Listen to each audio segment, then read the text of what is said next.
Et si un jour, le soleil disparaissait? Pas une fin spectaculaire, ni même une explosion, juste plus rien.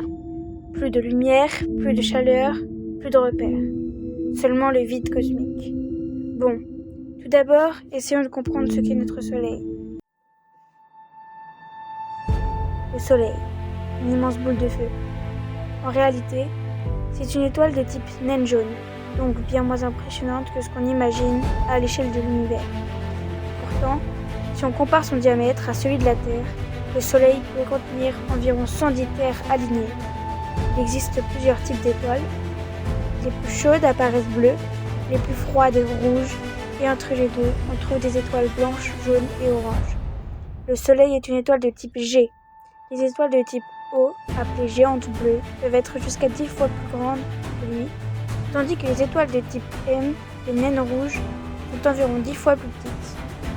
Plus loin encore, les types L, T et Y correspondent aux naines brunes, des objets stellaires qui ne brillent presque pas. Le Soleil est une sphère de gaz composée principalement d'hydrogène et d'hélium, maintenue par sa propre gravité. Il produit de l'énergie grâce à la fusion nucléaire dans son cœur. À l'intérieur, on trouve plusieurs couches, le noyau, la zone de radiation, la zone de convection, puis la photosphère et la chromosphère. Au centre, la température atteint environ 15 millions de degrés Celsius, ce qui permet la fusion de l'hydrogène en hélium. Cette énergie met ensuite des dizaines de milliers d'années à atteindre la surface. La lumière que nous recevons aujourd'hui a donc été produite bien avant l'apparition de l'humanité.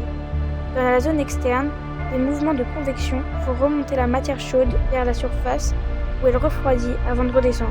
C'est ce phénomène qui crée les petites structures visibles à la surface du Soleil appelées granulations.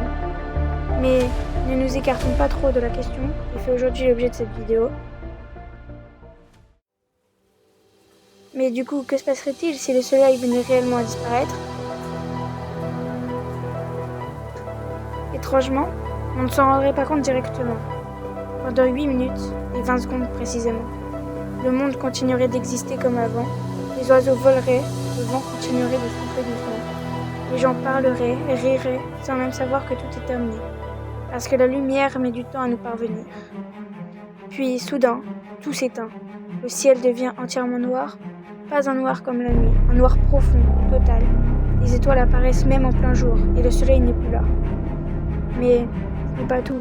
À ce même instant, la gravité que le Soleil exerçait sur la Terre a totalement disparu, et la Terre cesse de tourner autour de lui. Elle continue tout droit dans l'immensité du cosmos. Puis le froid dévastateur arrive. Au bout d'une semaine, la Terre atteint les moins 20 degrés. Les océans commencent à geler, les plantes meurent, et la biodiversité s'éteint jour après jour. Et sans plantes, plus d'oxygène, plus de nourriture, les écosystèmes s'effondrent les uns après les autres. Le silence remplace petit à petit la vie terrestre. Les mois passent, la glace recouvre les océans, de plus en plus épaisse, de plus en plus profonde.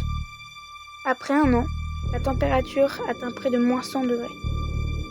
À la surface, plus rien ne peut survivre. Mais certains humains pourraient tenir un peu plus longtemps sous terre, ou près des sources de chaleur au fond des océans, là où la Terre garde encore un peu de vie. Mais même là, ce ne serait que temporaire. Car sans le soleil, la Terre devient lentement un monde figé dans l'obscurité.